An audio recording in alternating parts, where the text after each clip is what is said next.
Adrian Diaconu prepare for another big fight night in Montreal, and Mike Tyson is back in Vegas. There's all this and more on In This Corner with Russ Anber. Hi, everybody, and welcome to In This Corner. I'm Darren Detition, along with the coach, Russ Anber. We're glad you tuned in. Things are well with you? Busy weekend. Got everything set for the new season coming up. Spent all day Saturday renovating the gym, throwing out all the old stuff, getting ready for the new season. So big season of boxing coming up. Punched a few holes in the wall, did you? Yeah, built some walls, actually. Put some Russ Anber posters out, some more mirrors, just so you can see more of Russ all the time. Hey, let's get down to business, you know, because sometimes 1 + 1 just doesn't add up. Earlier this year, Rocky Juarez and Marco Antonio Barrera had just finished 12 arduous rounds when it was announced that the fight was a draw. Not the most popular of decisions, but one that both fighters in the crowd could live with. But due to a clerical error, the decision was not accurate, and Marco Antonio Barrera was awarded a split decision, which did not sit well with anyone, especially Juarez, who a lot of people thought had actually won the fight. This Saturday, Juarez and Barrera will climb into the ring again. When Marco Antonio Barrera is in the ring, it is always an occasion. The victory over Rocky Juarez was the 62nd in the storied career of Marco Antonio Barrera. But after boxing for 25 years, 17 as a professional, there were signs that the baby-faced assassin may be wearing down. Wars with Manny Pacquiao, Naseem Hamed, Junior Jones, and of course the trilogy against his arch-rival Erik Morales may have finally slowed down the 32-year-old Mexican icon. Barrera once again paid a heavy price for his victory with the youngster Juarez, spitting out his mouthpiece several times along the way while trying his best to breathe through a broken nose. Barrera also had to deal with swollen eyes and a constant trickle of blood down his face in the late round. Even if Juarez loses, his reputation won't be damaged. He's going toe-to-toe and punch for punch with one of the best in the history of the sport. Juarez, who by his own admission was too cautious at times, isn't likely to make that mistake again. He was able to press the action, rocking the champion with a big left hook in the third round. Juarez was able to get to the aging champion, and most importantly for their upcoming rematch, firmly believes he won the first fight. For the champion Barrera, he won the way champions are supposed to win, by coming through in the championship round. Winning the 11th and managing a draw on 2 cards in the final frame, Barrera proved that there is always fight left in the Warrior, as the two waged a brutal battle over the final 6 minutes. Barrera's career was thought to be done after his dismantling in 2003 at the hands of Manny Pacquiao. However, since then, he has gone on to post 5 consecutive victories over the likes of Peden, Juarez, Ayala, Erik Morales. Saturday, we'll see if Barrera has enough gas for yet another championship victory. I tell you, we cannot wait for this fight. Does that not get you going or what? He's thrilling, isn't he? Oh, Marco Antonio Barrera, he's fantastic. 17 years as a professional. Yeah. You know what you get with him when he climbs into the ring. The question is, and he did get rocked in the first fight. Juarez unloaded on him. More than just rocked. Boy, did he ever. Does he have enough this time around, do you think, Barrera, to win this fight? Or does Rocky Juarez look at the first fight and go, I want it, I'm going to win again? Okay, let me put it to you this way. And this is by no means based on any expertise. This is only a gut feeling because both these guys are skilled fighters, okay? Now, right. Hey, listen, if you want expertise in a prediction. You get it from you? Yeah, okay. Ask Bernard Hopkins about your predictions. The thing that always has startled me and intrigued me about Barrera is his ability to come back the second time around, almost like that saying about Joe Louis, you never make Joe look bad the second time around. And Barrera has shown that. He's been able to come back from defeat and win. He's been able to come back against fighters where he's had tough fights and come back to win.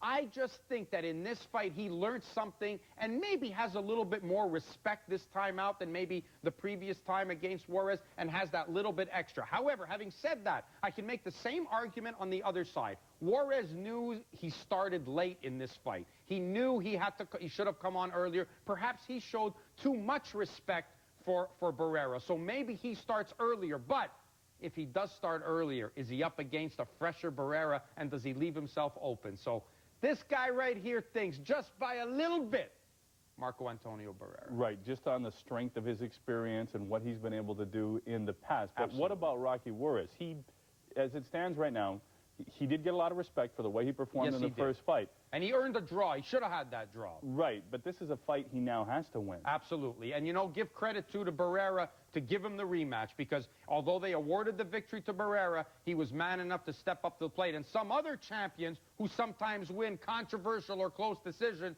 should follow path of what Barrera did and give the opponent the rematch, and that's exactly what Barrera is doing now. Now Rocky Juarez has to take advantage of it. Right, and hopefully this time around the judges will be able to add and count. 10, 20, 30. We have to take a short break. When we come back, Lucian Bute and the Shark, Adrian Diaconu, gets set to return to the ring.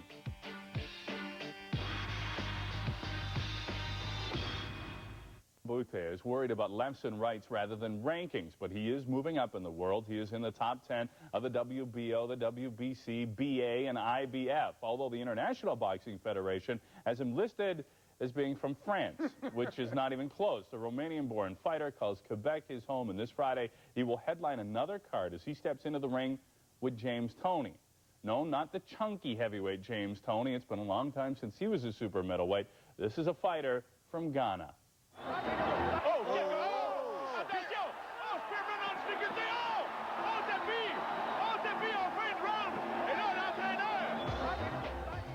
For Lucian Bute, this is another step on an accelerated rise through the super middleweight division. In a career less than 3 years old, Bute's rise has been rapid and destructive. 15 knockouts in 17 straight wins have made Bute a top 5 contender, and the U.S. media is starting to take notice. In his last outing in front of 8,500 diehard fans, Bute scored an impressive 12-round decision over the awkward and durable Lolenga Mock. That fight showed just how versatile and talented Bute is. Adapting in every round, Bute combined power, speed, and guile to dominate Mock. In the semi-main event of the evening, the Shark will once again be circling as he picks up on the scent of blood. A perfect 22-0 with 14 KOs, Adrian Diaconu may be the most intense of all Canadian fighters. A murderous puncher with both hands, and with the strength of a heavyweight, Diaconu is a warrior in the purest sense. This Friday, he will put all that on the line as he meets Orlando Rivera of Tampa, Florida. In Diaconu's last outing, he was forced to go the distance against the always tough and extremely durable Andre Tyson of South Africa. Although he knocked Tyson down early in the fight, Diaconu showed his fans that he could box as well. Unlike earlier fights which had seen him extended due to his over-anxiousness, Diaconu has begun to realize that he is the only one who can stop himself from one day wearing the world crown. Rounding out this card, undefeated heavyweight Jean-Francois Bergeron brings his 24-0 record to the ring as he gets set to meet Edgar Da Silva for the vacant North American Boxing Association heavyweight title. Da Silva is definitely the toughest opponent Bergeron will face to date. With undefeated prospects like Antonin Decari and Sebastian Gauthier on the undercard, Friday's fight might just be a look into the future as the stars look to shine brightly on an upcoming year of boxing in Montreal. Strong card. Let's start with the That's thrilling as well. Let's start with the headliner, though. Yep. Lucian Bute. What do we know about James Toney? I know his record is 20-1, so the guy's, you know, somewhat reasonable. But how tough of an opponent? Better than reasonable? A little bit more than reasonable. I mean, you're moving up. You're taking a guy on 20-1. Now, okay, he's not as known as we'd like to be, but these are the kind of fights. I mean, and I think that's the attention why, that's the reason why Bute is garnishing so much attention in the U.S. media, because every time they don't see him fight, he's not on HBO or ESPN yet, and they look at his record and they say, look at this guy, he just fought this guy. Look, he just fought Lolenga Mock. He just beat Tyson, Lolenga Mock, Christian Cruz, Cabaret Salim, and now he's fighting James Obed Toney, 20-1. They see that this guy is taking on legitimate opposition as he's climbing up through the rankings. So right. Well, I think it's a good step for him. Hey, if they want to see him fight, all they have to do is tune into the show. We have his highlights all the time. Absolutely. But he is a good fighter. But when will we see him? When will we perhaps see him in a mandatory, or when will we see him fight somebody like a name fighter? Okay. Like, how close is he? I think he's really close. I think an impressive win this Friday night puts him probably within a 12-month span of fighting for a world title, because I will tell you this, I find it very unlikely that any of the reigning super middleweight champions are going to turn around in an optional title defense and say, oh, let me fight Lucian Bute, a southpaw who can box and punch. I don't think that's going to happen, right? No, I think the only way he's getting a shot is in a mandatory. That's the only way he's going to get it, and I think he's going to move himself into that position quickly, and his next fight after this could likely be a shot that puts him into the #1 spot. And you know what, partner? One of these days, we're going to spend a little more time talking about Adrian Diaconu, who's a pretty good fighter in his own right. On to our internet poll question. We want to know, who do you think is going to win the Rocky Juarez, Marco Antonio Barrera fight? Do you think it'll be Barrera by decision, Juarez by decision, Barrera by a KO, Juarez by a KO, or do you think this one will go into the books as a draw? All you have to do is go to tsn.ca/inthiscorner and register your response. All right, we have to take a short break. When we come back, Mike Tyson, he's back in Las Vegas, although it's not exactly what you think. You're watching In This Corner with Russ Anber.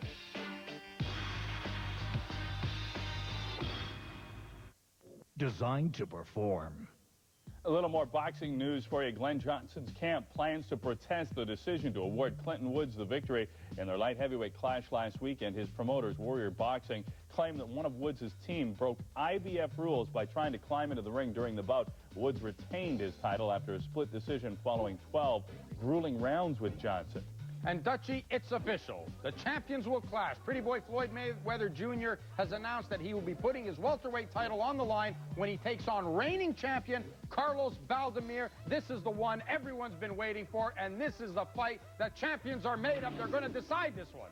A heavyweight contender, Calvin Brock, will finally get to fight Vladimir Klitschko for the heavyweight championship belt November the 11th at New York's famed Madison Square Garden.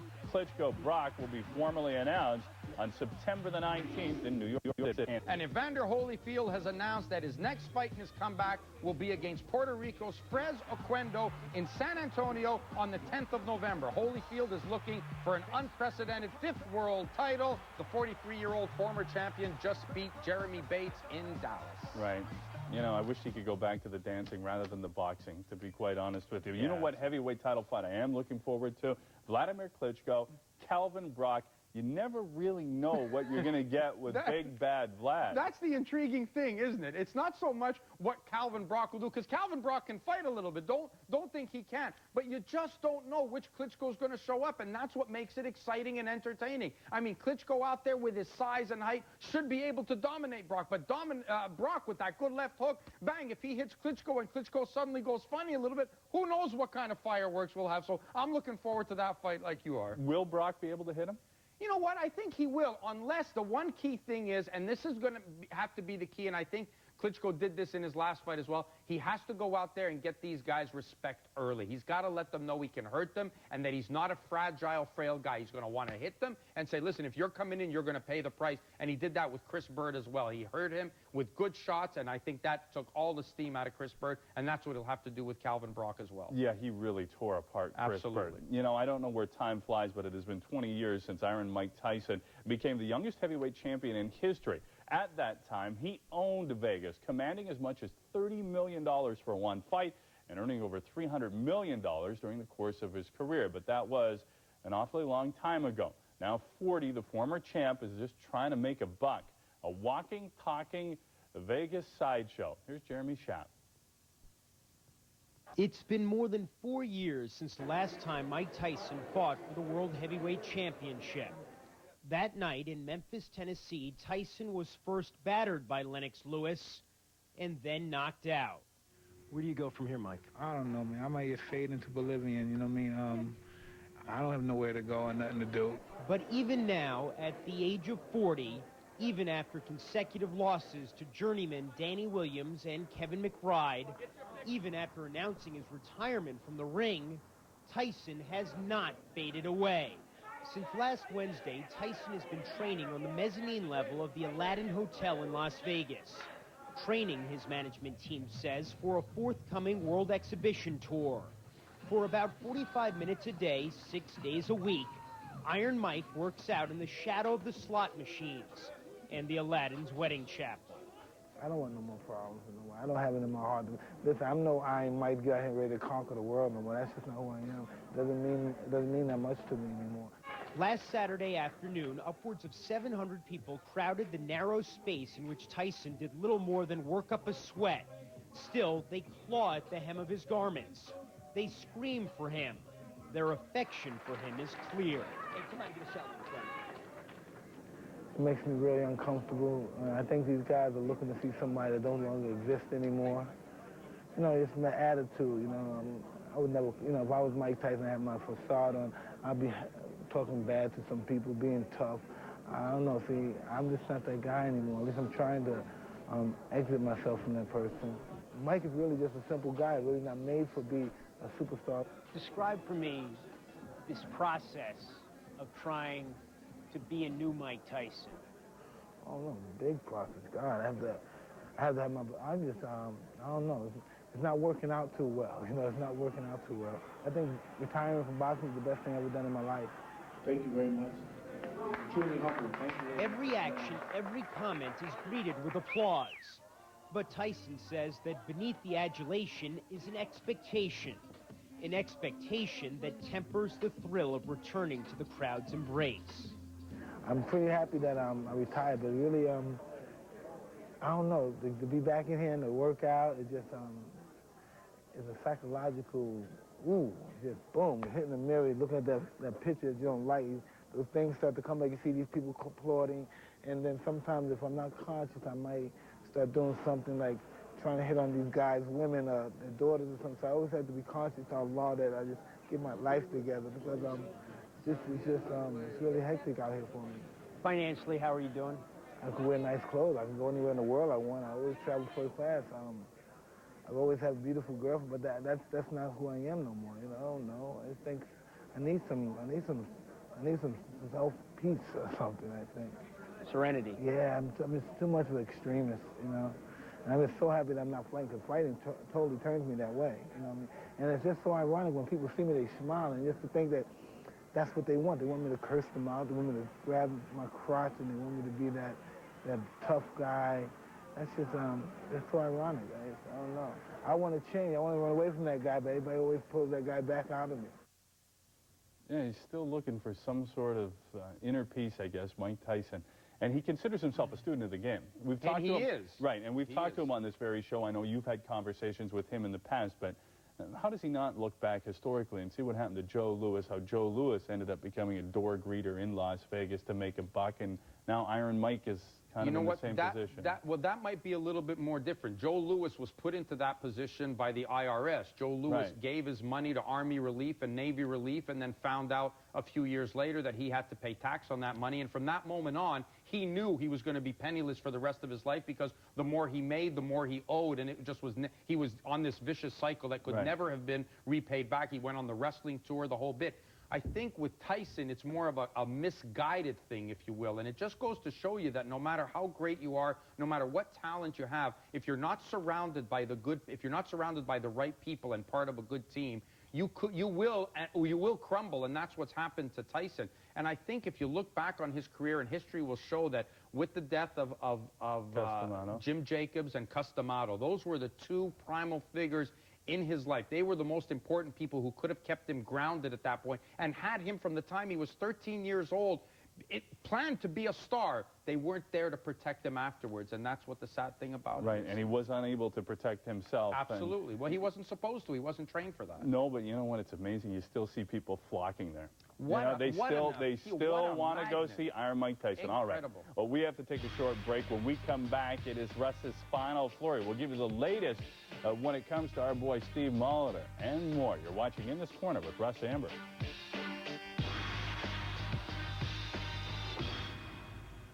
There's the bell. Time now for your final flurry. What you got for me? First question comes from Rick in Revelstoke. He wants to know what's going on with Steve Molitor and his title fight. Very good. You should ask that. And here's the information on this. We just got a note from Alan Tremblay, who is Molitor's promoter, and he has informed us that the IBF has mandated that Steve Molitor is to fight Michael Hunter of the UK for the vacant title. Alan Tremblay is going over to the UK to negotiate with Barry Hearns. He says the fight will either be here or in the UK in November. So that's the latest on Molitor. Right, and we hope that he gets back into the ring sooner than later. Absolutely. Okay. Terrence wants to know, what do you think Roy Jones Jr. would bring to the table against either James Toney or Bernard Hopkins? Oh, Dutchy, you know what? That's a really tough question because right now you just don't know with Roy Jones. I mean, if you asked this a little while back, you know, I go with you, Roy Jones, all the way over either one of them. But right now, Jones is so susceptible and so fragile, it's really hard to say. To me, Tony just looks, I think he looks good in the heavyweight division. And, of course, Hopkins looked great against Antonio Tarver. So that's really a pick-em. I don't want to go out on the limb on that one. Don't know what to say about Jones right now. Okay, what do you say about this? Bruce from PEI wants to know, if you could own one DVD fight collection of one boxer, not me, who would it be? One boxer, I say Joe Louis and Sugar Ray Robinson. That is not one. Yeah, but I can't have two. Just like you can't have one favorite movie or one favorite album. You got to have two. Joe Louis, Sugar Ray Robinson. That's who I would want the collection of. Okay. Two greatest of all time. Okay. Speaking of fantastical questions, because we're never going to see this, nor would we want to, probably. Well. Steve wants to know, who would win in your mind? You got Ken Norton or John Ruiz? John Ruiz? Yeah, I know. Yeah, okay. Well, no, all right, No, I what understand. happened was him and his friend got into a debate about it, and they're hoping that you would settle the debate. They even have a small wager on it. Okay, if I get a piece of the wager, I'm going to go with this one. I think that during his time, Ken Norton was a lot better than most people give him credit for. So on this one, I'm going with Ken Norton because it's really hard for me to pick John Ruiz over anybody except maybe you. But I got to go with Kenny Norton. Kenny Norton was a lot better than most people think. And if you doubt that, watch his fight against Larry Holmes. That shows the greatness of both fighters. So I'm going with Kenny Norton. Okay, Francois wants to take you to task. He took exception to the fact that you were implying that Glenn Johnson got robbed in his fight against Clinton Woods. Now, wait a second. The email came in. The email came in and said, it appears that he got robbed. So we just followed up on that. I didn't say he got robbed. However, there have been many emails, and I got a couple saying that the fight was close and Clinton Woods did get the right decision. So maybe it was right, but there is the controversy with jumping on the apron. You're out of time. I thought you were fast and forward. Even in reverse, you can go pretty quick. The next edition of the show will come your way September the 19th. From all of us here, thanks for watching. We hope you enjoyed this edition of In This Corner. Russ Anber's Clothing by Pellegrino Castronovo.